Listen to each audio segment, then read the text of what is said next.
Baghdad का शहर अपनी शान, तिजारत और इल्म की वजह से पूरी दुनिया में मशहूर था। उन्हीं गलियों और बाजारों के बीच एक शानदार महल खड़ा था और उस महल का मालिक था सिंदबाद जहाजी।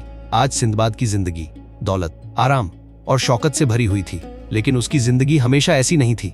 इस ऐशो आराम के पीछे समंदर के खतरनाक सफर, मौत से मुकाबला और अजीबो गरीब राज छिपे हुए थे। एक दिन बगदाद की एक गली में एक गरीब मजदूर चल रहा था। उसका नाम था हिंदबाद। दिन भर बोझ उठाते उठाते वो बहुत थक चुका था। थक कर वो एक बड़े महल के बाहर बैठ गया। उसने आसमान की तरफ देखकर कहा, या अल्लाह, एक मैं हूं जो दिन भर मेहनत करता हूं, फिर भी मुश्किल से रोटी मिलती है, और एक ये सिंदबाद है जो इतनी ऐश की जिंदगी जीता है। उसकी ये बात महल के अंदर तक पहुंच गई। कुछ देर बाद एक नौकर बाहर आया और हिंदबाद को अंदर बुलाने लगा।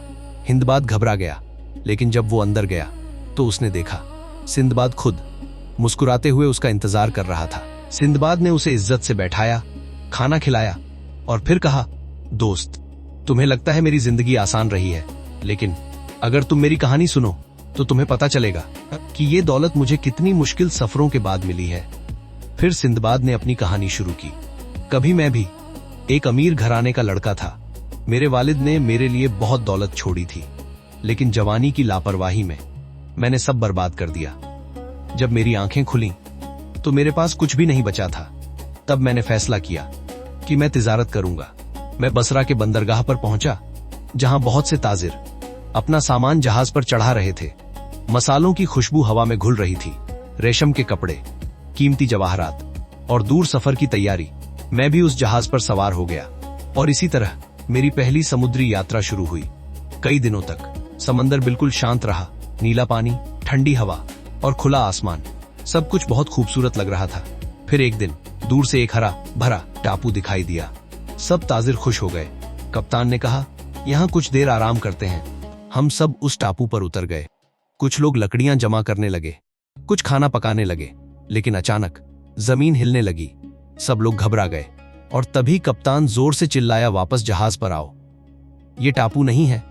लेकिन तब तक बहुत देर हो चुकी थी।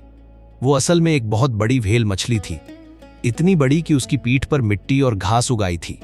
जैसे ही आग की गर्मी उसे महसूस हुई, वो हिलने लगी और धीरे धीरे समंदर में डूबने लगी। चारों तरफ अफरा तफरी मच गई। लोग भागकर जहाज की तरफ दौड़ने लगे। कुछ लोग बच गए, लेकिन मैं पीछे रह गया। अगले ही पल मैं समंदर की लहरों में था। मौत मेरे बहुत करीब थी, लेकिन अल्लाह की रहमत से मुझे लकड़ी का एक टुकड़ा मिल गया। मैं उसे पकड़कर लहरों के साथ तैरता रहा। दिन ढल गया, रात आ गई।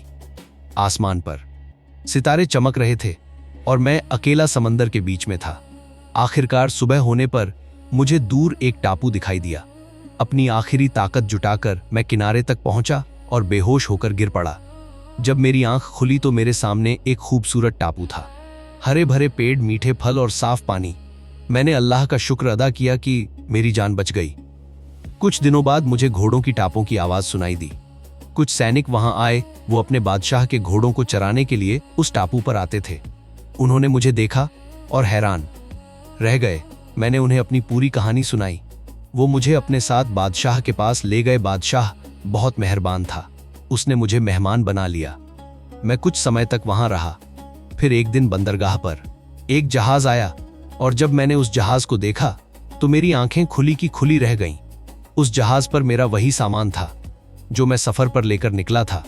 कप्तान को लगा था कि मैं मर चुका हूं, लेकिन जब मैंने उसे अपनी पहचान बताई तो वो हैरान रह गया। उसने मेरा सारा सामान मुझे वापस कर दिया और इसी तरह मेरी पहली समुद्री यात्रा खत्म हुई। मैं बगदाद वापस आया और मेरी तिजारत और भी बढ़ गई, लेकिन मेरे दिल में रोमांच की आग अब भी जिंदा थी। इसलिए मैंने फिर एक और सफर का फैसला किया और यहीं से मेरी जिंदगी के और भी खतरनाक राज शुरू हुए। विशाल परिंदा, रॉक हीरों की घाटी, डरावने दैत्य और समंदर के अनगिनत रहस्य। हर सफर में मौत मेरे करीब आई, लेकिन हर बार अल्लाह की रहमत ने मुझे बचा लिया और हर सफर ने मुझे एक नया सबक दिया। आखिरकार जब मेरी 7 यात्राएं पूरी हुईं तो मैंने फैसला किया कि अब मैं सुकून की जिंदगी गुजारूंगा। सिंदबाद ने अपनी कहानी खत्म की। हिंदबाद खामोशी से बैठा रहा। उसकी आंखों में हैरानी भी थी और इज्जत भी। उसने धीरे से कहा, अब मुझे समझ आ गया है कामयाबी के पीछे कितनी मुश्किलें होती हैं। सिंदबाद मुस्कुराया और उसने हिंदबाद को इनाम दिया। फिर नरमी से कहा, इंसान अगर हिम्मत, सब्र और मेहनत से काम ले तो अल्लाह उसके लिए रास्ते जरूर खोल देता है। और इसी सीख के साथ सिंदबाद जहाजी की कहानी खत्म होती है।